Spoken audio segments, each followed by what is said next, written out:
Merci. Thank you. Good morning. I'm Diane JANOSEK. Happy to be here with my esteemed panelists.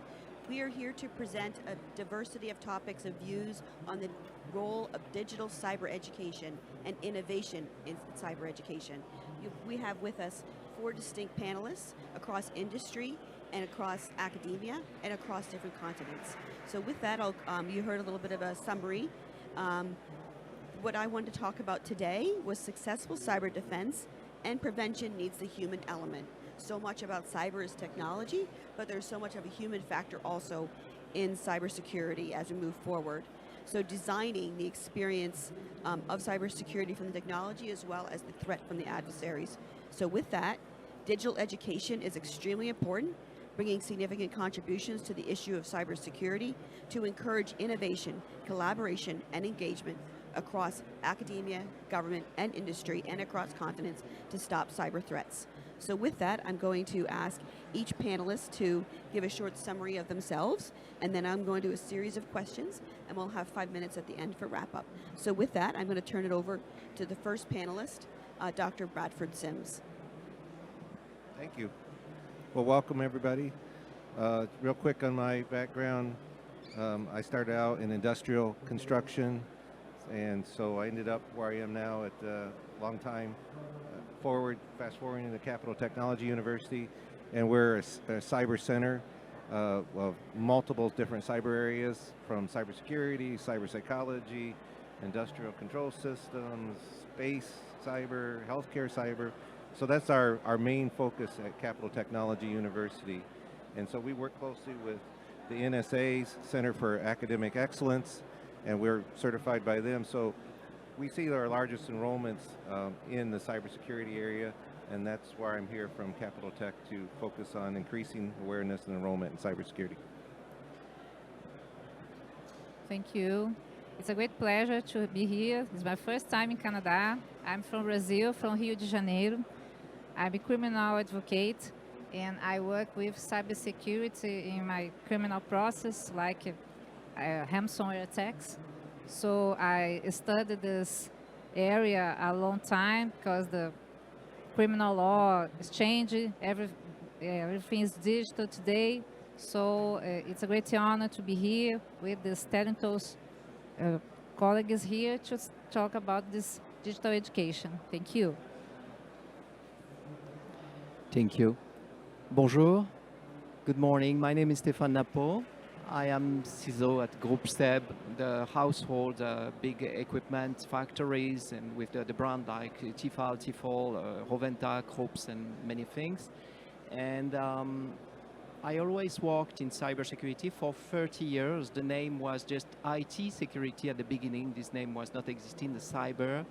And this year it's 30 years. I have been working in the financial system with the SocGen bank, the Société Générale Bank, just after a big scandal. And I worked in the big hyperscaler for cloud providing, and today in the industry. And I am here to speak with this beautiful panel about the symbiotic couple between education and the cybersecurity ecosystem. And we will have to think further to establish more and more bridges between education, learning, knowledge, and practices. Yes, it will be a pleasure to exchange with you if you have questions after. Hello everyone, my name is Émilio IASIELLO. My background is in cyber threat intelligence, cyber intelligence. I started off in 2000, so for the last 20 years I've been focusing on threats in the environment. I've worked for the US government, but I've been in the private sector now for about 10 years, where I've been building cyber threat teams for energy companies, and my current position at a law firm, international law firm. When I'm not doing that, I've been writing cyber articles for OODA Loop and StrikeSource, where I try to share some of my thoughts on the threat space and where we're going. I think cyber education is an excellent topic because that is something that is constantly needed, and I think the panel today will be exceptional in terms of showing why that is, and thank you for coming.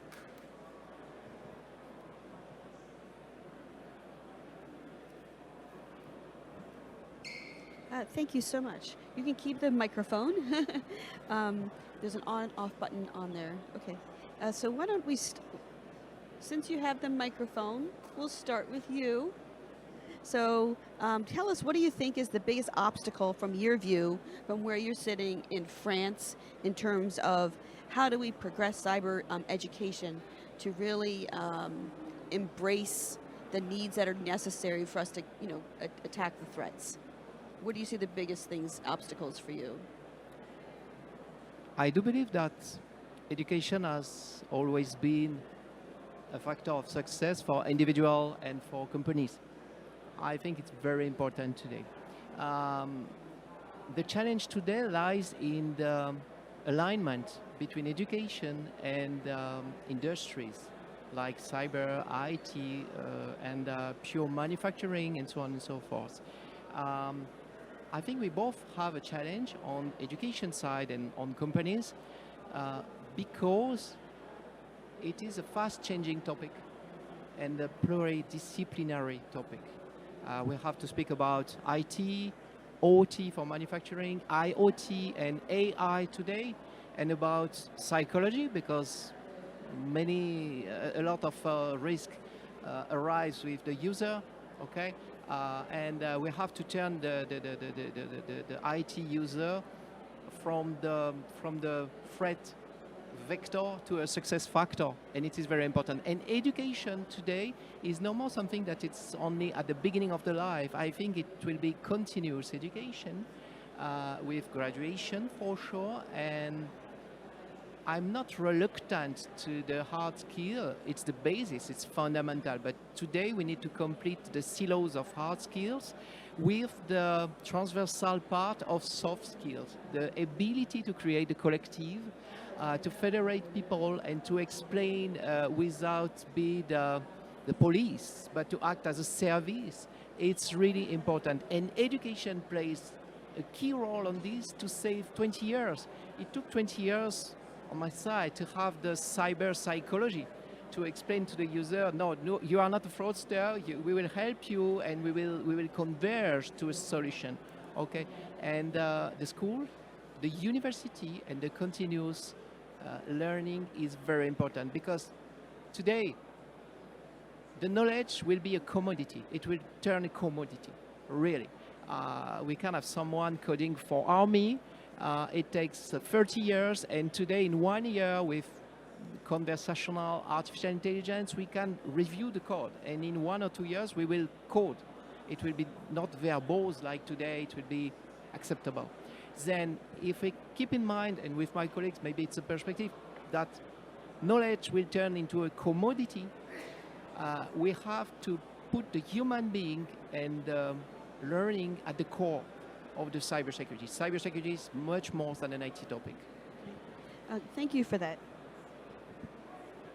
Thank you for that. I appreciate it. So knowledge is a commodity, and I hear at the very beginning, Stéphane, you mentioned that education is very important to industry and to individuals. It is absolutely as well most very important to countries and continents as we move forward in this realm, especially since knowledge is so valuable. So if you could please give the microphone to Émilio next, that'd be great. And so, Émilio, if you could share with us, what do you think is, in your view, what do you think cyber education or just awareness of cybersecurity and its value is the most challenging aspect? So I think when we're looking at challenges, there are challenges for those organizations that are providing it and for those organizations that are looking to consume it. I can definitely speak for the latter part, as the last 10 years, looking at the private sector, looking for training for our organizations is not as easy as it might be, as you might think. What's key is that organizations really need to get an understanding of where their workforce lies and what their comprehension areas lie. And so this should prompt organizations at this point to start looking at what type of training are they actually looking for. Are they training are they looking for just general cybersecurity training, specific training on maybe issues like spear phishing or insider threat? Are they looking for perhaps certification opportunities for their work staff, or maybe even a degree? So really considering the purpose of the education should drive organizations in the right area of where to find it. Because fortunately, there in the cybersecurity space, there's a lot of opportunities, a lot of vendors to provide it, but that also can become very daunting for organizations when they see so much out there. They don't know what to gravitate to or which one might be they consider a best fit for themselves. So this is where it's really incumbent on them to really understand what content they're looking for, like, how many people in the organization are they looking to train? Is it the entire enterprise, which could be thousands of people, or is it just a small team? How much is it going to cost? And things like how long a duration? Are we looking for 1 day? Are we looking for 1 week, 1 month? These are factors that organizations really need to consider. And the more they do this, better position will be to find the right fit for them. Sharing that, so definitely finding the right fit. With that, I'm going to turn it over to Dr. Sims from Capital Tech. Your university, and I'm an alumni of that university, is very much in sync with what the needs are and finding the right fit for both the student and the employer.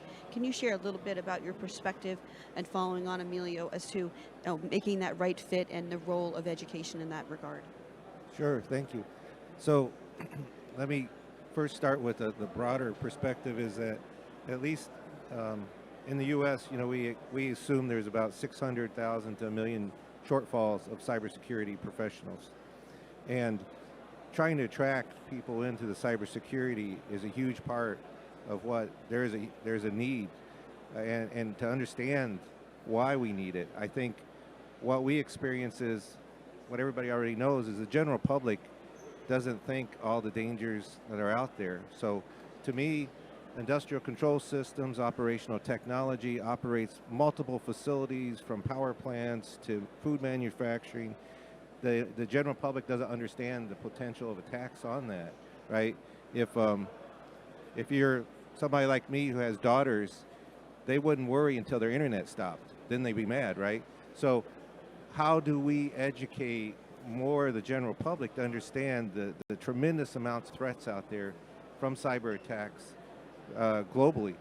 And that's part of what we're trying to do in education is to bring that to the students, whether they're in high school or maybe they're career changers or they're coming out of the military, but trying to attract a larger percentage of people to go into cybersecurity. And at Capital Technology University, Diane's our director of our Center for Cyber and Women. So we're trying to expand not only across your where your background might be, but we see a shortfall of females in cybersecurity in the United States. So how do we expand this and umbrella everybody into it? This umbrella of not only cybersecurity, but as I mentioned earlier, we do cyber psychology. There's a whole focus on that that's growing. NSA has that in their research division. It's so important now. So how do we educate more people in the general public to understand that not only is this a national security issue that you need to be involved in, but also if you want a career, it's a great career, well-paying career. How do we market to everybody in the general public to say there's something there for you in cyber? And so that's part of, in my opinion, the biggest challenge in education is bringing more people into the fold to show you can do it and we need you in it, and how do we get you involved in it? Sims, let me Thank turn it over to you. Claudia. A lot has been said this morning so far. Would you like to share your thoughts into what market will a commitment to digital education be very necessary? Well, I think in my country, Brazil, we are seeing the growing of game markets, and the game markets involve so many risks because there are many players, there are minors, teenagers, and the platforms they use are very vulnerable.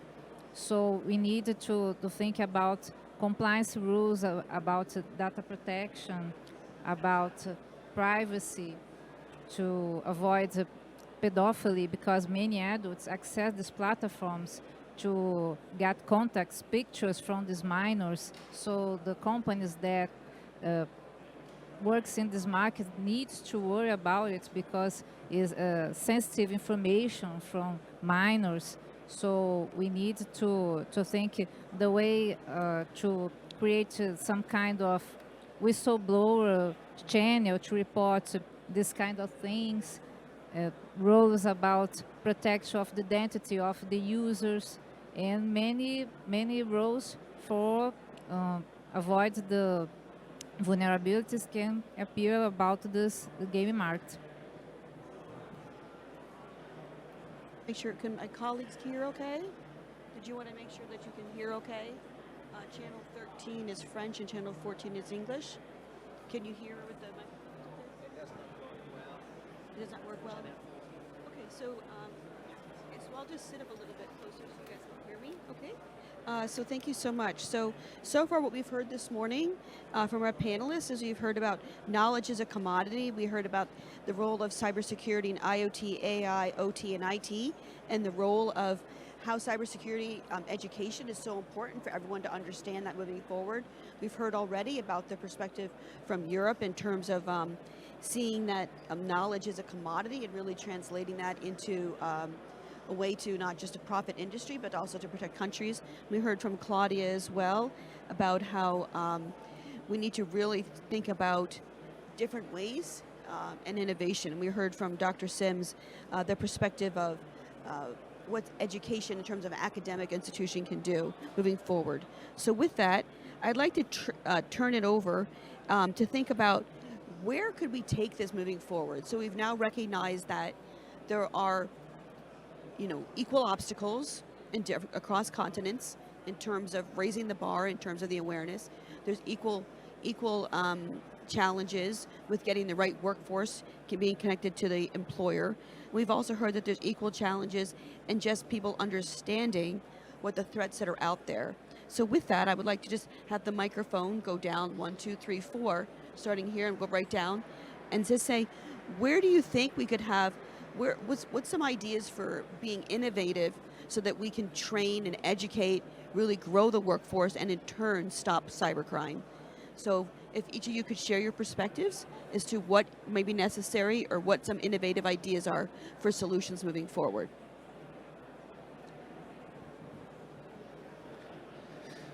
Well, this is the struggle, right? What will solve it all? I guess if we removed humans from everything, it would be easy, right? That's our biggest problem. Education, even at a corporation, your weakest link is still a human, as you read online about all the attacks and everything. So how do we better control internally at your organization the human element to cybersecurity and protecting your corporation, association, whatever it may be, to me is the win if we can get there, and that's a lot of work internally for companies to really focus on that as an aspect of their internal training and expectations and procedures and everything, where in the US many companies don't have necessarily an employee at the smaller companies just focused on cybersecurity. They don't want to spend the money on that. They're not necessarily worried as much about that for their own company, right? So the focus is not there at some corporations and companies. And with the shortage of cyber-related people, it makes it even more difficult to hire that into your organization. But the human aspect to me is if we can get there somehow and make it a focus, we'll eliminate a lot more of the threats that we have internally and reduce that down, because technology, we can design software and all sorts of things to help protect us. So to me, that's our biggest threat point. Well, I think cybercrime has many perspectives.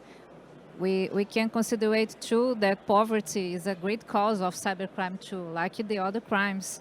In my country, for example, during the pandemic, exploded the fraud from credit cards, just in a situation different, and the poverty has responded the previous question that Diane brought to us. Poverty has a problem about digital divide, because poverty in Brazil in many places cause exclusion. Many people has no computer connection to internet, so people don't have the condition to know what is important to use the internet of ethical or responsibility to do it, has no condition to understand the importance of digital education. There's no primary necessity satisfied. They don't have food, they don't have health, they don't have education. Digital education is worst, is hardest to have too. Thank you very much. Yes, I do believe it's a key topic to identify what are the causes, how it's driven. The first thing is to look at ourselves, okay? In the art of war, we say, know your enemy and know yourself, know thyself. It's very important. Never forget that we create the opportunity for attack, okay? The cyber threat is the reflection of our vulnerability, of our time to market in the project, of our lack of investment, because cybersecurity for the ecosystem, the government, it's a save money topic. It's not a make money topic. And the best innovation that we can do on this is to make it different. Not make IT different, make it different. Not think different, but to do, to achieve something, to turn this learning program, teacher, all the people that are in this program, like in a profit way, okay? Security is perceived today as a sickness often, as, okay, we must invest. It's not a pleasure, but we will do this. And what we can put better in this, because this work, I work with police, I work with computer, with factories. It's not glamour, how we say in French, okay? We need to put passion in this. Passion for innovation, passion for learning, and to drive like something new in the companies, in this industry, to around passion, to team up with the people, with the business, with the industry for sensitive infrastructure, industrial infrastructure protection, and this and this. And I believe this work is finishing is technical area. Technology will be key, but we have to go further today and to integrate this in the life of people. Everything is a question of life, okay? The hacker is someone. They will use artificial intelligence. They are using artificial intelligence, but it's human attacking humans, okay, for money. And what is paradoxical is we are attacked sometimes by poverty and illiteracy. And with all the graduations, it's hard to fight back. It's very hard. Then we need to turn this education in convinced people, passionate people, because what they have more in front of us, to know our enemy, like in the art of war from the ancient China, they have motivation, passion. They can team up worldwide. They don't know each other with the network of today, but they team up. They achieved their digital transition, and they achieved their passion distribution and how to team up, how to make business. I think we have a lot to learn from this one step ahead threat, and we have to integrate this, say, how the hacker thinks and how we can be the competitor of the hacker. Today we say, okay, we know the technologies, they don't know, we will fight, and we lose. 90% of the companies, they had a very good EDR, endpoint detection response system. It's the cutting edge thing, and they can attack. Motivation make the difference. And today we know this from the Vietnam War. What was the difference between a very, very equipped army and people with just little things? Motivation, passion, and resilience. And this work, resilience, is mainly used from this war, unfortunately. But today we are in a digital war that can cause the stop the beat maker with the IoTs. IoT can kill people. It was possible to poison the Miami water for 22 million people.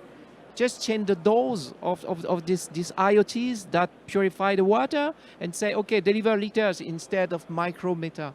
And I do believe that passion must be the innovation. How to make the link between mathematics, between technologies, between software coding and passion. I think we have a lot of work, but if they do this on the enemy side, we can achieve this too. It will be this innovation too. I think with cybercrime or any other type of threat, I think the human element is a very important aspect. It's very key, regardless of the type of actor going against your organization or you. It is, as Stéphane said, person on person. So I think that really dovetails nicely with the idea of this panel of cybersecurity education, because really the threats and the information that is required by anybody, either individually or at an organization, is to really understand the threat that are facing them and facing their organization. So this is where training really comes into play. And I think the most beneficial training that happens is when it is tailored to the specific industry or sector that an organization is getting training in, to really give it real-world life examples, rather than just broad, oh, here's a social engineering attack. No, show me a social engineering attack that actually targeted a bank in my sector, or a manufacturing place in my sector.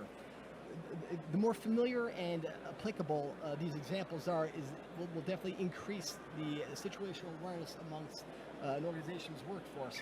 So when you're looking to say, oh, how does an individual, how do I, or how does my company can, be resilient against organized crime, or a nation-state actor, or a hacktivist group that is just hacking for ideological purposes, getting down to the brass tacks of what the type of attack, how they're doing it, as Stéphane also said, the motivation behind it.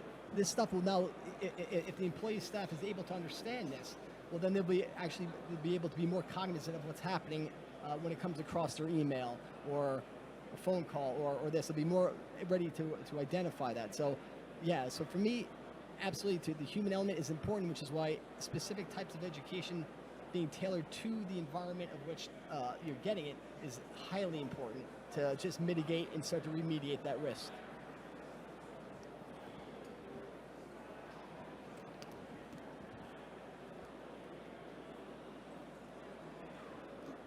Thank you for that. So what we've heard across already is that the reason why I think why I've heard is, anyway, so far, taking away, is that cyber is everyone's responsibility.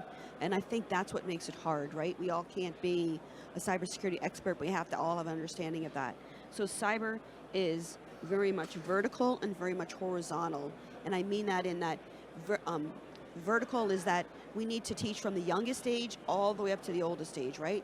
We have individuals, children, that are being affected by cybercrime. We have our elderly also be affected by cybercrime, and then everyone in between. So the verticals in terms of all ages, that's a hard threat to understand. And then also horizontal. It's, as I mentioned before, it's across industry, academia, and government, but it's also across multiple sectors. It's across telecommunications, healthcare, construction, energy, water. There's a cybersecurity component. So the challenge is that because cybersecurity is almost so ubiquitous, where do you start? Is it too hard to start from? Where do you think we should go? So I know we've heard from Stéphane is passion. You can't, cybersecurity is looked as a sickness, as we heard, versus a passion. It's something you have to do. And so I think about my niece who was 1 year old, and I had a video of her, I was looking at it recently. At 1 year old, she could navigate that iPad like there was no tomorrow, right? It's extremely intuitive. She knew how to move it to play the games. They made it so easy and so intuitive. At some point, we have to make it so that they also want to learn, well, how does that device work? What's in that iPad? What makes those things come together? So translate that fun that they had in learning that game at 1 year old as they get older to be 5, 6, 10, and 11, 15, that they understand how that device is working, how is that connected. Keep exploring that, continue that thread and that interest and that curiosity all the way through. So I think passion is really extremely important so that people come together across disciplines. We did hear also across what we heard from Emilio is we have to do passion across technology, mathematics, social studies. There's so many different things across the board. So with that, I'm going to ask everyone to have their final takeaway. But my big thing is, if security is looked as a sickness versus a passion, we're never going to move forward. I also think about for a 5-year-old, when you're trying to get a 5-year-old to take their vitamin. They don't want to take their vitamin. So what do they do with it? They put it into gummy bears. They made it taste good, look like candy, flavors, that they want to take the gummy bear. They want to take the vitamin. So it's something that they want to do versus they have to do it. So until cybersecurity has changed from something that you have to do until something that you really want to do, because you want to learn how that iPad works, you want to move forward, you want to be secure, make it fun, make it innovative, then I think that's where we change the dynamic.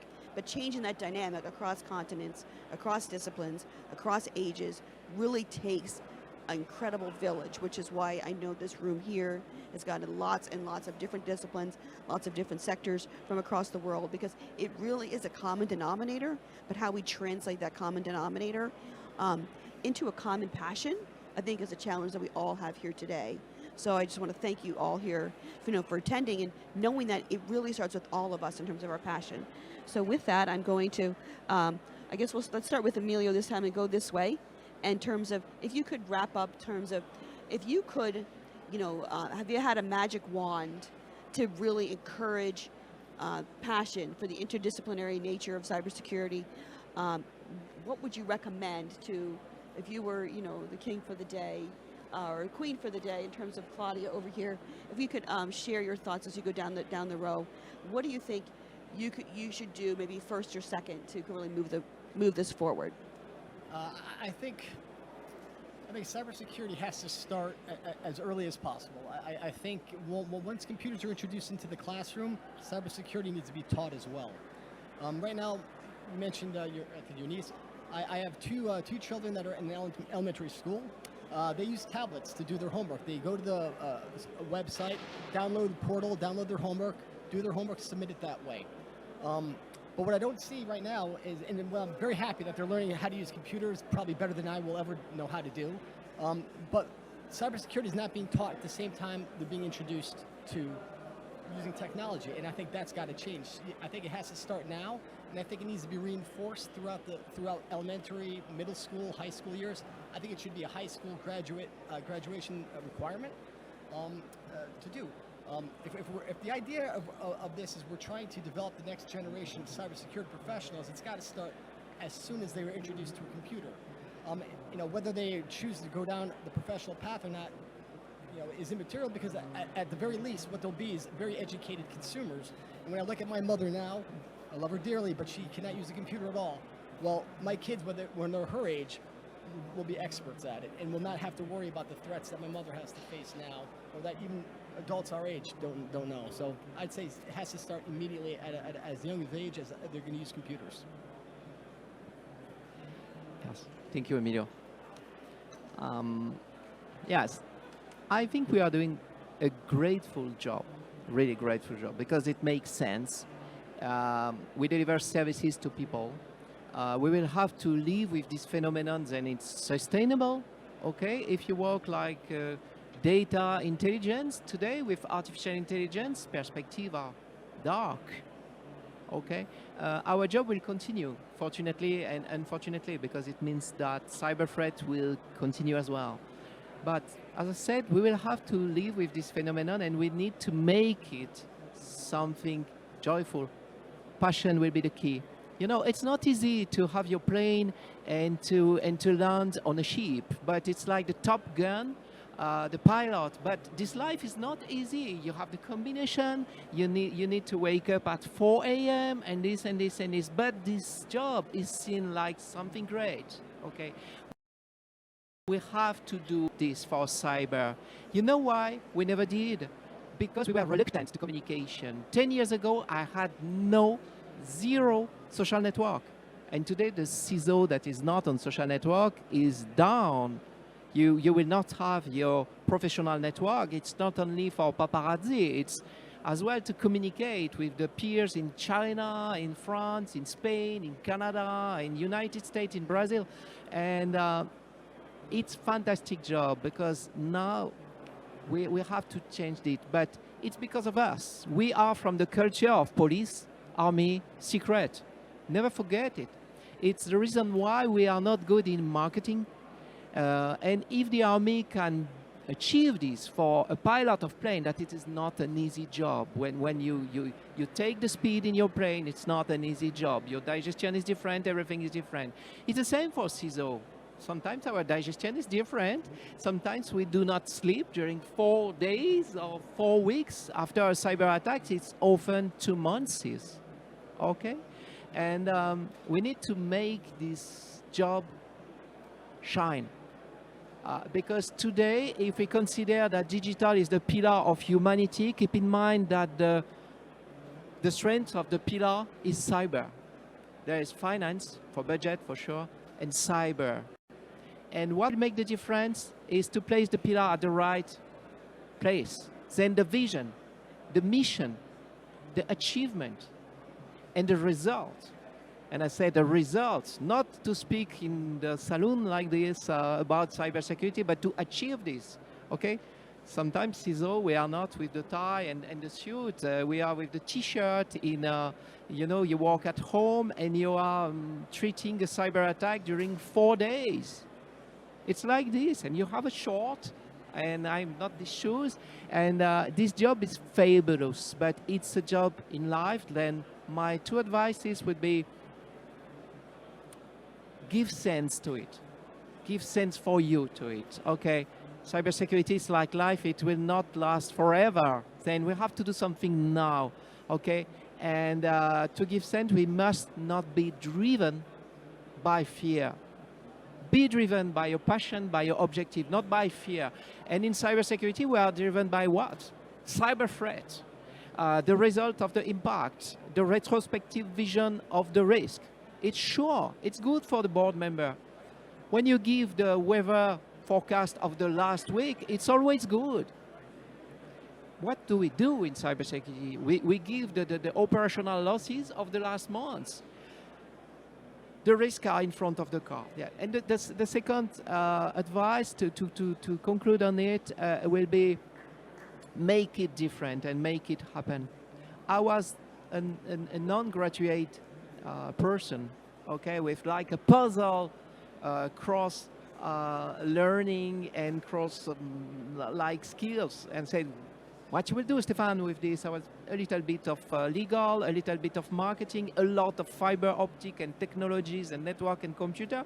What do we do? It was the 90s, and today I am in this job that is fabulous. We are super well paid, but there is no night, no holidays, nothing.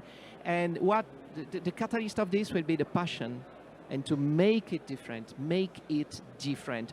Don't stay in the group. If you stay in the group, and this is what you learn, what you teach to people, you said, we give you a basis, now do something different with this, innovate. You work a lot with military, with government in this university, in Capital University, and I feel it beautiful. Okay, we have to change the paradigm because the threat is ever changing. Well, thank you, Stéphane. Thank you, IASIELLO. Complementing all of you said before, well, I think the wonderful world of cybersecurity depends on 3 points. Government actions bring this conscious to the citizens, like public campaigns about using your gadgets of a secure way, teaching teenagers don't use the click links, dangerous.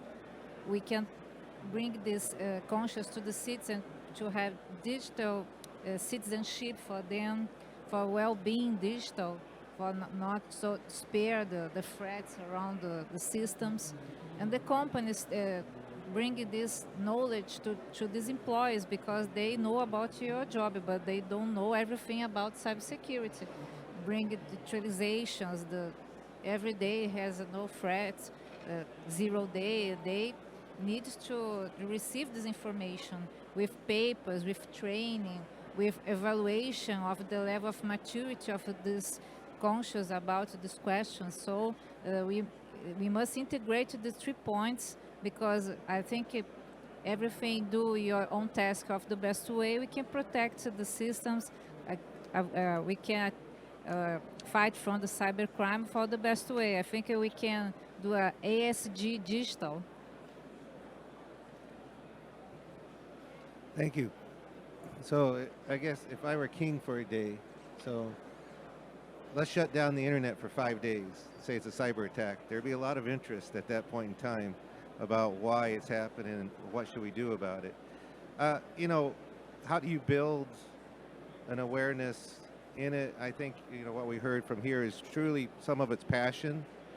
So if any of you remember a Commodore 64, so I had one of those in 8th grade, and I had to teach myself basic programming, and I enjoyed it.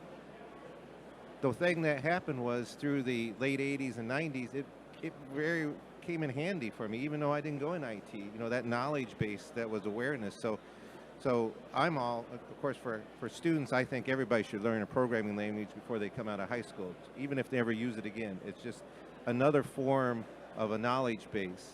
And years ago, there was a study done at universities that said, what are the common elements that make you successful at a university? And I thought this was pretty relevant. It was your GPA, your grade point average in high school, and the number of semesters of math you had in this, because it makes your brain think a different way, right? More of a different logic behind it. Doesn't mean you're going to go into mathematics, but how do we drive that passion that people are excited about it? And for me, one of the things that I was excited about was more of the visual learning aspect. I know people are different in their learning abilities. So to me, to see something and apply it, and since we have virtual reality, makes it a lot easier today to bring virtual reality in. So my example would be, I may have a cybersecurity person who spent their whole life in front of a computer, and they've never seen a 36-inch valve in an industrial facility operated by an industrial control system and operational technology.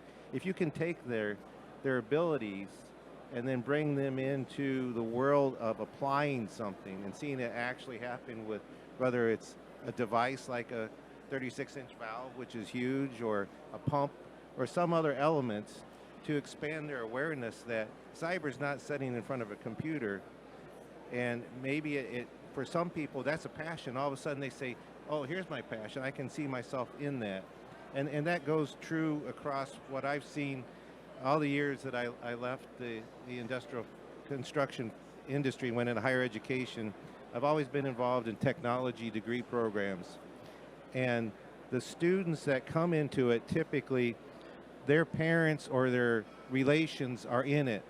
People who have parents that are not related to technology don't usually send their kids into technology area, right? So the best thing that I can do is, if you can have somebody from the industry segment talking to students and explaining what their daily job is like and career path, that really builds a passion in some students where they don't hear that at home. And so how do we help drive the passion? See, your opportunities are enormous, and we need you across all the technology sectors. And so I know this is a little bit broader scope, but cybersecurity is not the only industry that we're a huge shortage across the globe. I mean, I receive phone calls from all industry segments. Facilities managers, there's a shortage. Construction managers, there's a shortage.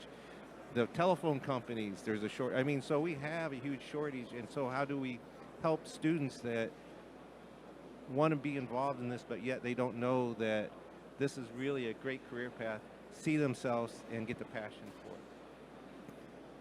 Well, thank you so much, everyone, for joining us today. As you can tell, these experts on this panel really are trying to think differently about how to move us all forward as a universe, right? And how do we change that fear into passion? Changing fear into passion. So we heard from Claudia about digital citizenship. We heard from Brad about awareness. We heard from Stéphane about how to make it different, giving a sense to it. And we heard from Émilio about having to really make it everyone's responsibility. So with that, I want to thank you, each and every one of you, for joining us. I'd like to thank Émilio and Stéphane and Claudia and Brad from literally, 3 different continents. So we really appreciate you all coming and listening to us this morning, and hope you enjoy the rest of the conference. Thank you so much.